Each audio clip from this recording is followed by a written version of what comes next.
Hi everybody, welcome to Healthline. I am Gregory Zarian, and I hope your 2015 has started off with a bang. Have you kept your New Year's resolutions? Now remember, last time you were with us, I said get rid of the word resolution and use the word intention. Have you intentionally gotten your health on? Are you eating better? Are you spending more time with your family? Are you putting down your iPads, your computers, and getting more into nature? If you have not started that, there's a great thing. Start right now. It's all about the year of getting your health on. Today it's part one of two shows, and they are all about the Heart and Vascular Institute at Glendale Adventist Medical Center. State-of-the-art facility. Now when I say heart and vascular, you immediately think of the heart. There is so much more to that. Joining us are two specialists from Glendale Adventist Medical Center, and their specialty is vascular and interventional radiology. To my right is Dr. Dennis Son. He is a board-certified vascular and interventional radiologist. He completed fellowship training at University of California, San Diego, and he has been in practice since 2007. And to his right is Dr. Shadi Shaheen. He's a board-certified vascular and interventional radiologist. He completed fellowship training at Brigham and Women's Hospital, Harvard Medical School, and he has been in practice since 2006. Both of you have led very full lives doing what you do. Harvard, UC San Diego. Gentlemen, what is this topic that we're talking about? People think heart and vascular, it's the heart. What is, and I'm going to read so I don't make a mistake, what is vascular and interventional radiology? So interventional radiology is a medical specialty that utilizes minimally invasive image-guided procedures to diagnose and treat diseases in nearly almost organ system. And the idea behind it is basically to minimize patients' risk. It uses the technology to guide the procedures to allow the diagnosis and the treatment with less risk, less pain, less recovery time, less cost, and eventually better outcome, better health outcome comparing to the traditional way of open surgery. Which I'm all about, less pain and less risk and less ouchie. Dr. Son, real quickly, what is the connection between heart and vascular? Well, I suppose all blood vessels, and the word vascular refers to blood vessels, eventually lead back to the heart. And obviously the heart is a very important part of who we are.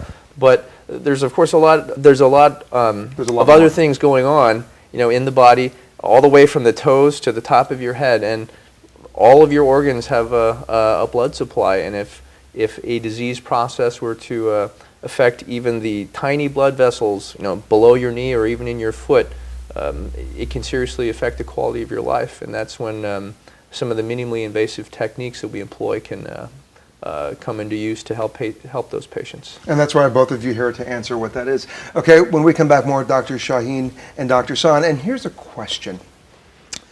How many hours of exercise are you supposed to get a week?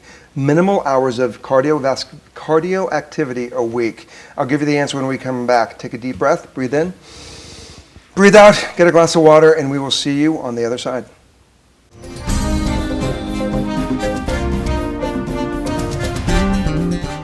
Welcome back to Healthline. I'm Gregory Zarian, and the conversation is all about the Heart and Vascular Institute at Glendale Adventist Medical Center. But before we dive back into it, I had a question.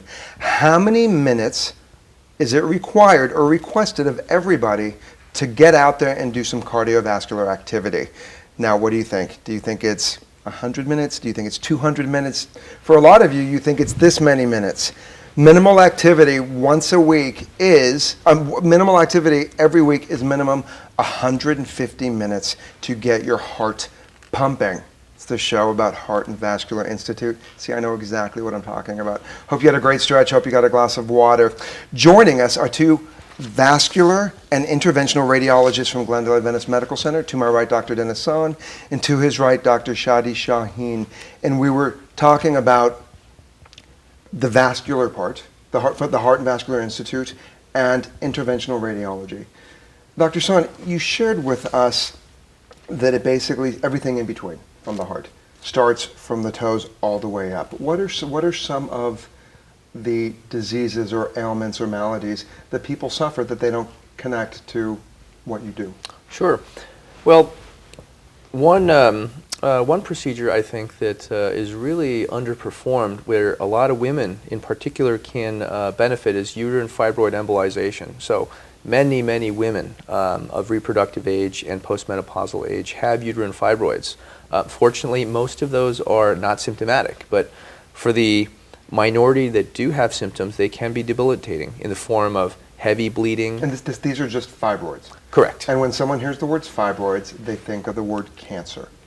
Well, fibroids are tumors, but they're Okay. benign tumors, so they're not cancerous. Okay, so that's a great distinction for all of you. When you have the word fibroid placed in front of you, it's a benign tumor, and the word benign does not mean it's cancerous. Yes. Great. And fortunately, as you age, they tend to get smaller. But Give me some age ranges on that. typically, when you become postmenopausal, And what is the age range for postmenopausal? 50, Okay. 45, in that range, Okay. sometimes a little later.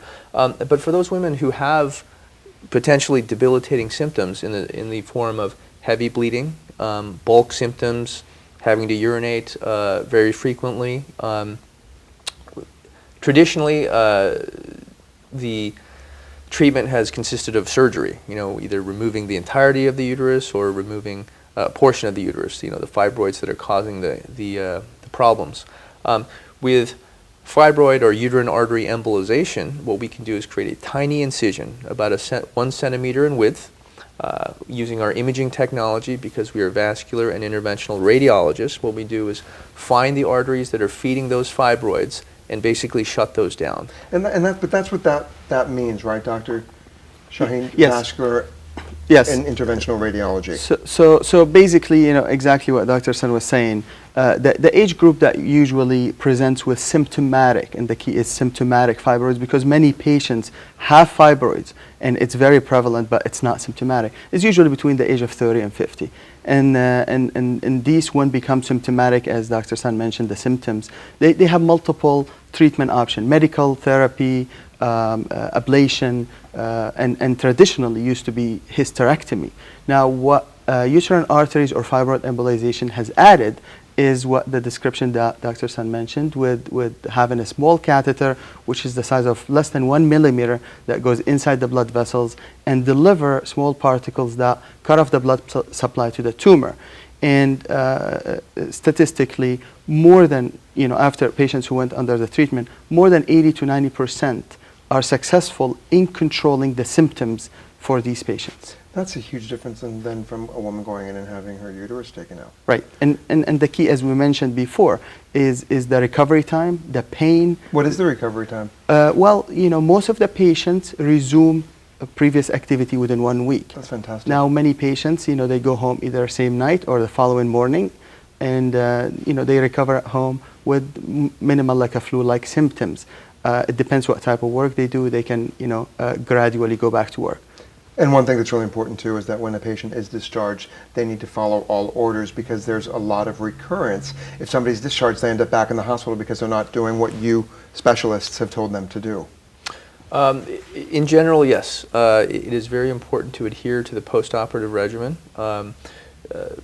Many of the instructions that we give are given for specific reasons in order to prevent potentially specific complications. And if you adhere to whatever antibiotic regimen that's given, restriction in activities, et cetera, you can really help Exercise, ensure food, success. recovery. Now the key, we jumped into talking about the procedure, etc. Now the key is to recognize the diagnose the problem, recognize the symptoms, and seek an opinion. Now, a lot of times, Which I love. yes. Because Now, a lot of people don't know that they can come to an interventional radiologist specialist, Right. and find out what's going on. Right. A lot of patients, do not know. Now we get the way it usually work. Either the patients recognize the symptoms and get referred either by primary care, by the specialist, or they seek us out. What we do is we do evaluation and consultation, and we do the diagnostic step, which is basically confirm the diagnosis, make sure this is what we think it is. It's a benign tumor or it's a fibroid.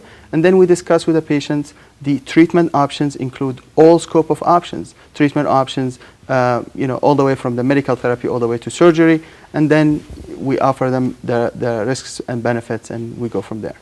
I want to address when we come back more other diseases and other maladies that you treat with vascular and interventional radiology. I love that I have that down. Do not go away. More when we come back. Take a deep breath in and a deep breath out. Did you know that when you think you are having a panic attack, all you have to do is just take a couple deep breaths? We'll see you on the other side. Don't go away.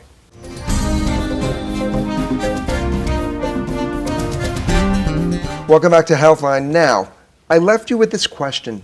Did you know that a deep breath will stop a panic attack? Well, here's the deal. Panic attacks can be clinical, so you need to talk to your doctor if you have them chronically. However, when you panic, when you stress, when you get scared, what happens is you forget to breathe. So take a deep breath in and a deep breath out. Your body slowly calms you down. And did you know that 3 to 10 deep breaths can help you fall asleep better at night? The entire conversation is all about the Heart and Vascular Institute at Glendale Adventist Medical Center. And today we're talking about vascular and interventional radiology. To my right are Dr. Dennis San and Dr. Shadi Shaheen. Doctors, we addressed fibroids, uterine fibroids in women. I want to back up really quickly. You were talking, Dr. San, about there being some blood loss and frequency in urinating. How much more blood loss as per a woman's monthly cycle, and also how much more urinating? And when should these signs and symptoms, when should there be a bit of a pause, like, oh my gosh, this is what's happening? Dr. San? Well, I think in terms of the urination, because we're basing our decision on whether or not it needs to be treated on the symptomatology, it really comes down to, does it impact the woman's lifestyle? Okay. If she needs to go so frequently that she can't go about her daily activities, then I think that is a good indicator. And as far as the bleeding goes, typically it is not subtle. You have women who need to change a pad once an hour, for a day or more. But this is not. Is this connected to their monthly cycle? Yes. Okay. Yes. So, and also, doctor, notice that there's a difference in the urination amount and the blood loss. Usually it's the frequency. Okay. So because of, and basically the reason is because the fibroid causes bulk symptom, or basically because of the size of the fibroid, it pushes on the bladder and causes the frequent urination. So the operative word is bulk symptom. Basically. So when we think of vascular and interventional radiology, what exactly is that? Basically, utilizing minimally invasive procedures with minimal cut and minimal incisions, and using the technology, which is in this case X-rays, to guide the procedure and performing the procedure with the guidance of either X-ray in this case, or CT scan or MRI, etc., to complete the goal, either diagnostic or therapeutic. And as a result, as I mentioned earlier, less pain, less recovery time, and less cost, etc. Other than the uterine fibroids, what are other diseases that you treat, Dr. San? Well, quite a bit of our work is related to peripheral vascular disease. So if you have diabetes, high blood pressure, high cholesterol, you are at risk for forming plaques and areas of narrowing in your arteries. And again, arteries serve everything from the foot down to the top of your head. And depending on the severity of the narrowing, how quickly it's developed, and the position, the symptoms can be highly varied. So if you have them, for instance, in your legs, you can begin to develop issues with walking. So you could previously walk miles and miles and not have any problem. Now you walk 8 blocks, before your legs begin to cramp up, and then a few months later you're walking 6 blocks, and then it can sort of progress from there. If you have, for instance, narrowings of the blood or arteries feeding your gut every time you eat, because the gut asks for more blood in order for it to do its work, and it can't get it, you start having debilitating abdominal pain, and you'll begin to lose weight. Okay. And those can all be treated, diagnosed and treated using angiography and angioplasty, stenting, and several other techniques that we employ. Earlier, doctor, we talked about something called, well, I just want to make people pay attention to this, that if there's something that is a complete shift, like if you're able to walk 10 blocks and you notice that you can only then walk 7 and 5, pay attention to those symptoms, because a lot of people push away their symptoms. So just to clarify that point, this is what we're talking about. It's called so-called intermittent claudication, which means it's that type of cramping type of pain in the legs or in the buttocks, which arises when patients exercise or walk, etc., and then it resolves. It goes away when the patient stops the activity. So that's basically the clue of it, that it goes away. So if somebody was walking and the pain develops and then they stop and then it goes away. And that's one of the main symptoms that patients come seek us, opinion for. But also it's interesting, though, is that when people feel something, they'll just stop doing what they're doing so they don't continue the pain, instead of thinking, oh, let me call my doctor and find out what this is. Right. Doctor, we were talking before the show about something called PAD. P-A-D. What is that? This is basically peripheral arterial disease, and this is exactly what we're describing. It's identified or known as PAD, or peripheral arterial disease, which is a disease that results in it affects the arteries, and what we're talking about here is basically the arteries in the leg, and in result, because it affects the artery, it causes narrowing and blockage and diminishes the blood flow toward the distal part of the leg. Before we go to break, is it kind of like the artery, it's kind of like symptoms of a stroke, that the blood source is just cut off?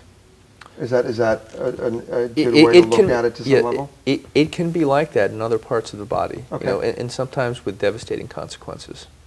And the bottom line, though, is pay attention to the signs and symptoms. And one very important point, Please. because the vessels in the human body is all connected. What affects the blood vessels in the leg, it's the same usually affects the blood vessels in the heart and in the brain. And if patients has PAD, or peripheral arterial disease, they're significantly higher, have a higher chance to eventually have higher heart attack or stroke. So it could be the first sign, but it's connected. And if somebody has PAD, they need to be checked to make sure they don't have underlying artery stenosis or disease in the heart or in the blood vessels that go to the brain. And can people come to you to find out if they have PAD? Correct. Great. Okay, so if you think you have PAD, I have the answer right here. Please join us on our last go-around when we come back. And I have one more question for you. So just say you're working a full day and you have a headache. What do you think it possibly could be? Could it be that your back hurts? Could it be that your neck is out? Or could it be that you're hungry? The answer when we come back. Don't go away.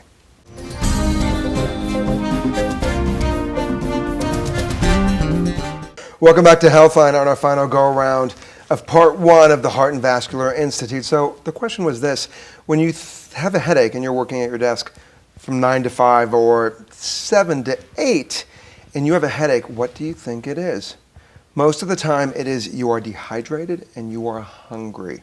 Minimal glasses of water a day are between 8 and 10. There is no excuse to not have a bottle of water at your desk. So the conversation's been all about the Heart and Vascular Institute at Glendale Adventist Medical Center, state-of-the-art facility right here in Glendale. Joining me are 2 specialists, Dr. Dennis San and Dr. Shadi Shaheen. Gentlemen, thank you for opening some light in regards to a conversation that I, along with most of our viewers, had no idea of. What are some of the other treatments that occur in regards to vascular and interventional radiology? So we mentioned a lot about arteries, and when we talk about vascular, we also perform procedures to make diagnosis and treatment of the veins as well. And one of the very common diseases that we encounter would be blood clots or deep vein thrombosis of the veins in the leg. And this is something that many people have. Usually the treatment is medical. How do you get it, by the way? Is it the vein just gets Well, tired and blocks up? Well, there are many risk factors, and risk factors would include, first would be somebody who has an underlying what we call hypercoagulability or a tendency in the blood to clot. Okay. Obviously, anybody who's doesn't exercise often and has bed rest for a long time, either for many reasons, including surgery, after surgery. From hospital stays, and a lot of that comes up Right. with obesity as Right, well. Too, right. doesn't it? Obesity would be oral contraceptives, Okay. also a risk factor, etc. Smoking, etc. So there are many risk factors. And Please. going back to what you talked about briefly with keeping well hydrated, even being dehydrated can predispose you to forming clots in your venous system. Isn't that crazy? And the interesting thing is, if you don't recognize that it's related to clotting of your venous system, you may be sort of cheating yourself of some of the treatment options. So once clot forms, you have about 2 weeks to really take care of it with some of the medications and treatments we have. After that, your options start becoming more limited. So if you develop sudden, either one-sided or two-sided leg swelling, you really That's want considered. That's attributed to a blood clot. It can be. It can be. What- Yes, what- so you need to you need to seek medical attention to get diagnosed. It may or may not be. There are many causes of swelling of the legs. Okay. But if it is related to a blood clot, and if it is extensive, you may benefit greatly by seeing somebody who specializes in this kind of work to get the blood vessel, to get those veins back open, to help spare yourself from some of the potential long-term complications. And that includes swelling that, frankly, will never go away, discoloration, pain, and in the severe form, you can actually have areas of skin breakdown. Okay. And what are other signs and symptoms of a blood clot? Now, just to clarify, Please. When the treatment for blood clots in the leg is still systemic anticoagulation or medical management, and the goal of it, which is falsely many people believe that when they take this blood thinner medication, that this is basically gonna melt the blood clots away and take care of it, which is not. It's gonna prevent new clots from forming. Whatever is there is the medications is not gonna do it. Now, what's gonna do prevent new clots from forming and has a good protection of end result from pulmonary embolus. Now, what Dennis is talking about is the post-thrombotic syndrome, which is basically patients who have blood clots that are untreated. They have a higher chance of eventually causing damage to the veins and damage to the valves, which is usually one-way valve that takes blood from the leg to the heart. And when these valves are damaged, it's going to cause a reflux and a pooling of the blood, and eventually what's known as a varicose veins, and what the rest would be the discoloration, etc., and in severe cases ulceration. Thank you, doctor. Before we have to end this, talk to us about your treatment in cancer. I know we talked about the fibroids, which are non-cancerous. Sure. So I could go on and on for hours about this, but since we don't have that amount of time, Since I have moments. we can talk about one organ system in Please. particular, the liver. Okay. There are two kinds of tumors that affect the liver. Tumors that begin in the liver and tumors that spread to the liver, Okay. including colon cancer, Okay. stomach cancer, we can go on and on. The unique thing about the liver is that we can isolate the blood supply to the liver and directly infuse chemotherapy or even tiny radioactive Oh, I love that. particles that will preferentially accumulate in the tumor and help really control the tumor for, in some cases, years. That's awesome, doctor. So basically, exactly the point is that the primary liver tumors, which is the cancers that comes from the liver cells or inside the liver, although to clarify, the standard treatment and the cure is still best with surgery and removal if you can. However, with the primary tumors, more than 2/3 of these patients are not a candidate for surgery. And in that case, historically, the medical treatment did not have good results to control the growth of these tumors. And that where it comes what we're talking about. The other aspect is that the secondary tumors that go to the liver, which is the majority of them, over 80%, which are not good candidates for surgery. And now we have many ways to control these tumors based on the size, the location, how close to a blood vessel, and more importantly, the number. if and the treatment options, as Dennis mentioned, we can talk about it for a long time, but to briefly mention, you can do something called ablation, which is basically either to freeze or burn these tumors, which has a very good, if you have the right candidate, a very good success rate, very almost going to be comparable to surgery. If you don't, and then you can use something called chemoembolization, where you deliver the chemomedicine with particles into the tumor inside the liver, where you're going to cut off the blood supply and deliver high dose of chemo, or which is a more recent, what's called Y90 or yttrium-90 radioembolization, which is going to deliver the radiation bead and what's called internal radiation, where these beads would be inside the tumor and radiate the tumor from the inside. And it's a lot more localized, gentlemen. I mean, we could talk for hours. How can people contact you? Phone number? Well, the Heart and Vascular Heart and Vascular Institute at Glendale Adventist Hospital the number would be 818-863-4099. Dr. San and Dr. Shaheen, thank you so much. So, I hope I answered everything you need to know about vascular and interventional radiology. And if you have any questions, all you have to do is call. Remember, the most important conversation you are going to have is about your health. So why not have one right now? Take care, and we will see you next time.